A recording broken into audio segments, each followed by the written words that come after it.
Straight of Hormuz को लेकर मामला अभी तक एज इट इज कल जैसा ही है। अब कल 20 अप्रैल सोमवार मार्केट कहाँ खुलेगी, इसको लेके आप लोग बड़े परेशान होंगे। मुझे उम्मीद है कि मार्केट ठीक ही खुलेगी। खैर, सूचना ये है कि भारतीय जहाज पे थोड़ी गोली चली थी ईरान की तरफ से, पर कोई नुकसान नहीं हुआ। इसका कड़ा विरोध भारत ने ईरान की एम्बेसी को बुलाकर जताया। ईरान ने कहा कि भारत हमारा पुराना मित्र है, ऐसी कोई बात नहीं है, अमेरिका का ये मैटर है और गोलियां चल गई हैं। तो स्थिति स्टेटस को है, जहाज वापस लौट गए हैं और हार्मूज की खाड़ी पूरी तरह अगेन बंद है, ईरान के कब्जे में है। मामला बहुत सिंपल सा था। अमेरिका चाहता था कि स्ट्रेट ऑफ हार्मूज ओपन हो जाए, लड़ाई वो ना लड़े, ईरान के पास जितना यूरेनियम है वो सारा अमेरिका को दे दे, उसके बाद अमेरिका विचार करेगा उसको क्या करना है। तो भाई, समझौते कोई भी इतनी आसानी से ऐसे होते नहीं है। ईरान ने देखा कि भाई हमारे पक्ष में तो कोई समझौता यूएस कर ही नहीं रहा है, सारी अपनी कहानी गल रहा है, तो हम तो हार जाएंगे, हम तो बेइज्जत हो जाएंगे। इसी बात का ईरान ने विरोध जताया। देखो, ईरान अपनी जगह यहाँ पे सही है। अगर अमेरिका कोई डील नहीं देगा ईरान को, इतना नुकसान हुआ है, या तो कोई डील देवे, सैंक्शन इमीडिएट प्रभाव से हटाए। तो स्थिति युद्ध के पहले वाली जो थी वही अभी भी है, कोई बदलाव नहीं हुआ है।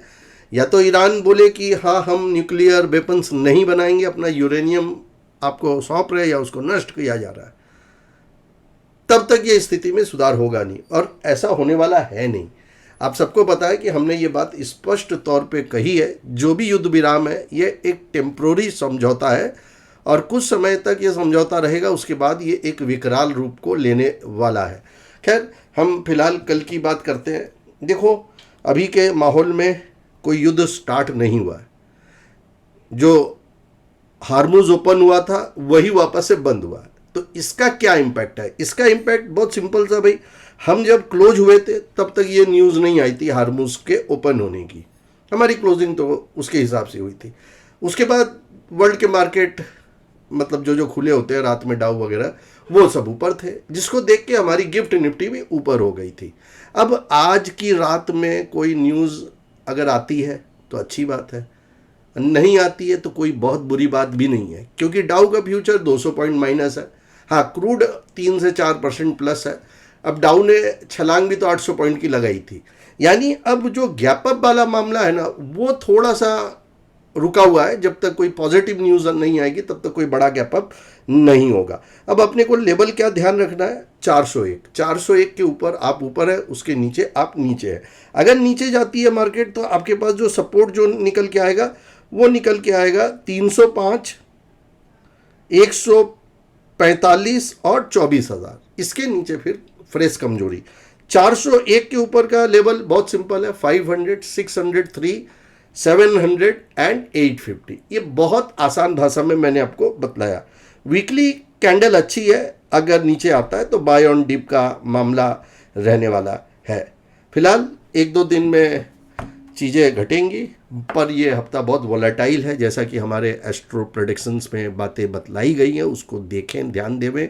इस महीने के बारे में या आने वाले वक्त के बारे में अवश्य हमारे ऐप से जुड़ सकते हो। डेट वाइज प्रेडिक्शन के साथ एक overall view, yearly view, quarterly view, पूरे सेक्टर का, दुनिया का, कब युद्ध होने वाला है, कब रुकने वाला है, ये सारी बातें भी हमने गाइडेंस के तौर पे बताई है।